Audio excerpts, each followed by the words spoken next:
गुल्ले क्यों मारा? गुल्ले क्यों मारा? गुल्ले क्यों करा? गुल्ले क्यों करा? गुल्ले क्यों करा? ओए गुल्ले क्यों मारा?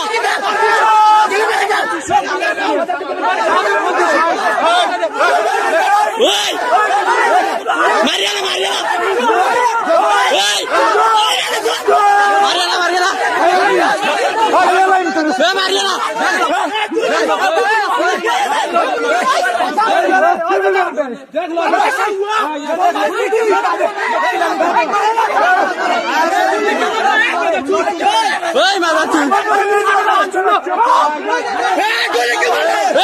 तू गुल्ले क्यों किया? तू गुल्ले क्यों किया? गुल्ले क्यों किया?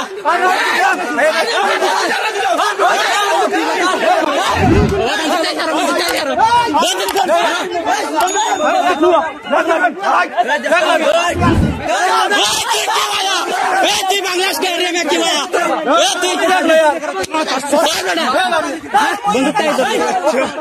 बांग्लादेश में गुल्ली बांग्लादेश में क्यों गुल्ली किया तू?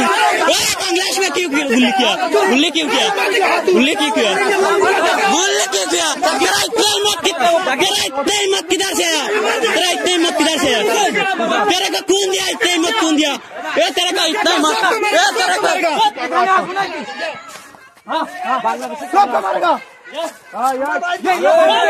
अभी क्या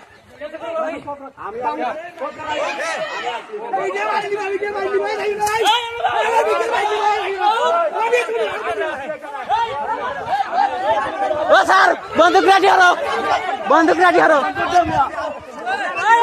দর্শক আপনারা দেখলেন এবং শুনলেন আমাদের বিএসএফ জওয়ান তাদেরকে বাংলাদেশি জনগণরা পেয়ে তারা কার্যত মারার চেষ্টা করে, মেরে ফেলার চেষ্টা করে এবং যেভাবে আপনারা দেখছেন তাদের অস্ত্র নিয়ে টানাটানি শুরু করে।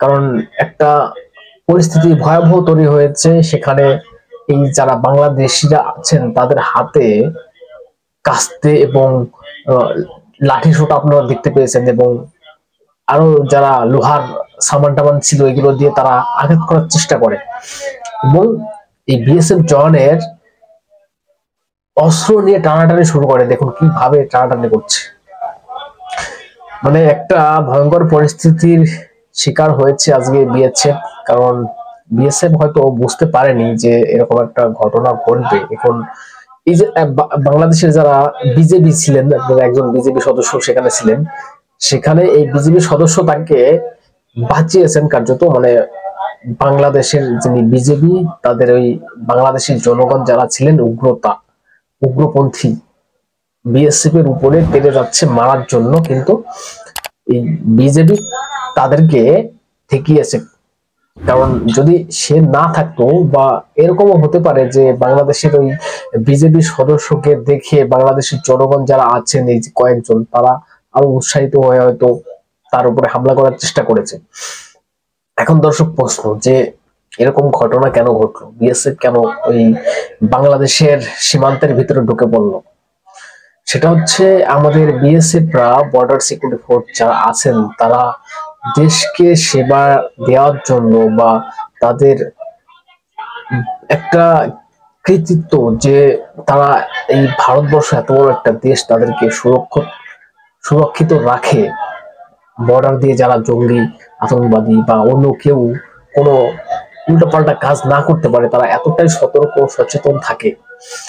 এখন ঘটনা হয়েছে যে বর্ডার দিয়ে একজন পালাচ্ছিল, বর্ডার টপকাচ্ছিল, সেই বর্ডার টপকানো দুজন বিএসএফ সেখানে ডিউটি অবস্থায় ছিলেন।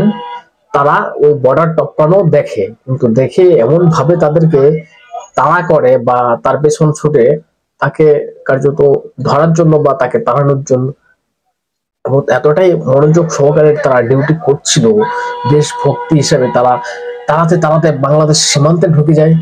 সীমান্তে ঢুকে যাওয়ার পরে সেখানে বাংলাদেশের বিজেপি তারা সেখানে আসে, একজন বিজেপি সদস্য আপনারা দেখতে পেয়েছেন। এসে যে বলা বলি হয় যে কথাবার্তা হচ্ছিল, দেখছিলেন আপনারা যে আপনাদের দেশের এরকম লোক এসেছিল বা কথা বলছিল, কিন্তু তার ভিতরে বাংলাদেশের কয়েকটা যুবক তারা এসে লাঠি সোটা নিয়ে কাস্তে লোহার কি সামানপত্র নিয়ে এসে তাদেরকে মারার চেষ্টা করে এবং অস্ত্র নিয়ে টানাটানি করে। এখন কথা হচ্ছে, আমাদের বিএসএফ এর কি ওই বাংলাদেশ ঢোকার খুব প্রয়োজন ছিল? আমার তো মনে হয় যে এতটা ঝুঁকি নেওয়া বিএসএফ এর কোনো দরকার ছিল না। কেন বলছি?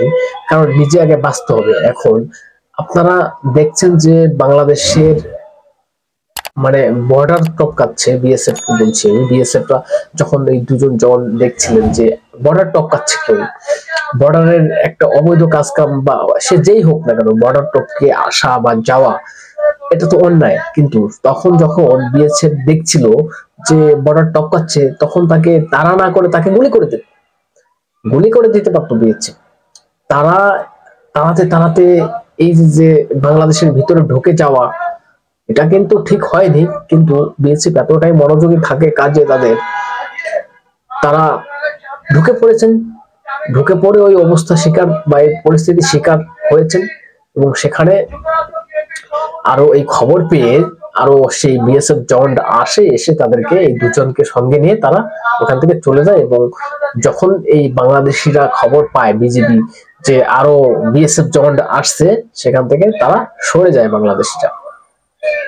এই পরিস্থিতি শিকারের তো কোনো কারণ ছিল না, কারণ আপনারা দেখতে পাচ্ছেন অন্যায় ভাবে বর্ডার দিয়ে ঢুকছে, টপকাচ্ছে, আসছে যাচ্ছে। আপনারা গুলি করে দিন। আপনারা কেন তাড়াতাড়ি বাংলাদেশ বর্ডার ঢুকে যাবেন? কেন ঢুকে যাবেন বাংলাদেশে? আপনাদের তো ঢোকার কোনো প্রয়োজন নেই। আপনাদের কাছে অস্ত্র আছে, বন্দুক আছে, গুলি করে দিন সোজা। তাহলে তো আপনাদের এই শিকারিত্ব বা এরকম পরিস্থিতি শিকার হতো না।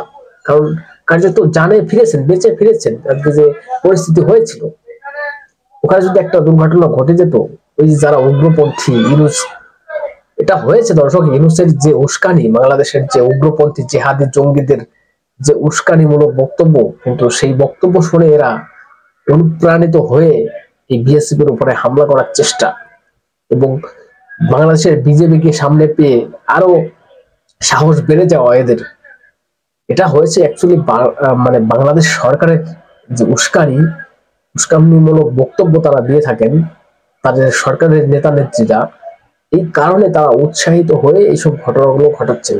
কিন্তু আমি বিএসএফ কে বলবো, আপনাদের এরকম ঝুঁকি নেওয়ার কোনো দরকার নেই। বর্ডার টপকে যদি কোনো কিছু এপার ওপার করা হয়, এপার ওপার যাওয়া হয়, সে যেই হোক না কেন তাকে গুলি করে দিন। এটা হচ্ছে অবৈধ। আপনারা লিগাল ভাবে করুন, পাসপোর্ট ভিসা নিয়ে আসুন দেশে, আসতে তো বারণ নেই।